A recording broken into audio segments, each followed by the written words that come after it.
জামাই বাবু যখন অফিস থেকে, দোকান থেকে, মাঠ থেকে যখন বাড়িতে আসবে রে মা, খবরদার তুই মনটা কিন্তু ভারী করে থাকবি না, খুশি হয়ে থাকবি।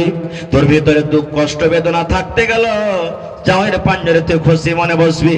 যদি কোনো ভুলের কারণে রাগ করে যদি জামাই তোকে এক থাপ্পড় মেরে দেয়, খবরদার রে মা, জামাইকে তুই রাগ করে কোনো কথা বলবি না।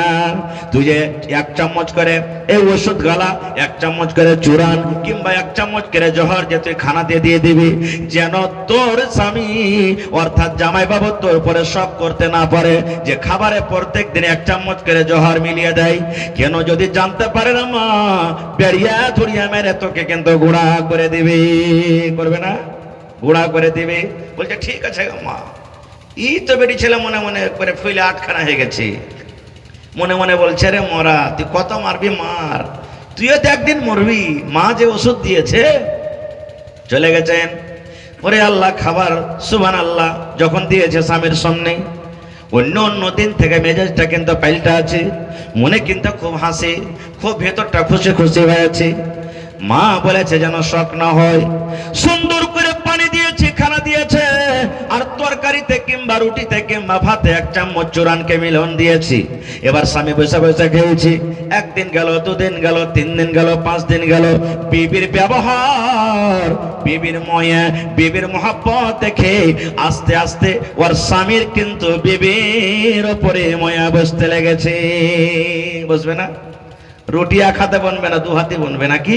যখন স্ত্রী ভালোবাসা দিতে লেগেছে, ওর মনটা কিন্তু স্ত্রীর প্রতি লাগতে লেগেছে। আর কিন্তু মারা বন্ধ হয়ে গেল। স্ত্রীটার ব্যবহার দেখে স্বামী বলছে, আরে ওইটাই তো আমার বিবি, ওইটাই তো আমার স্ত্রী, ওইটাই তো বাড়ি, ওইটাই সব কিছু। এর মনটা পাল্টে গেল। মনে হয় আমাকে স্বামী বলে স্বীকার করে নিয়েছি, আমার বাড়িতে মনে হয় থাকবে, আমার সাথে আর কোনোদিন কুব্যবহার করবে না। এই মুসলমান, তার ব্যবহার, তার চরিত্র দেখে স্বামী তাকে সুন্দর সুন্দর খাবার নিয়ে এসে দেয়। কবে বিস্কুট নিয়ে এসে দেয়, কবে জিলাপি নিয়ে এসে দেয়, কবে বিরিয়ানি নিয়ে এসে দেয়, কবে মিষ্টি নিয়ে এসে দেয়, ভালো ভালো কাপড়, দামি দামি কাপড় নিয়ে এসে দেয়। এই করে করে 1 মাস গেল, 2 মাস গেল, 3 মাস গেল।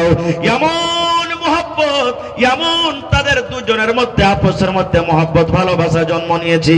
এবার একদিন ফোন করে মাকে বলছে, মাকে কে করনো গে মা, মাকে আমি কে করনো।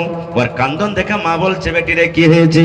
বলছে, মাকে তোর জামার বাড়িতে সারা জীবন কাটিয়ে দিব গে মা, তোর জামার কাছ থেকে আমার তালাক নেব না।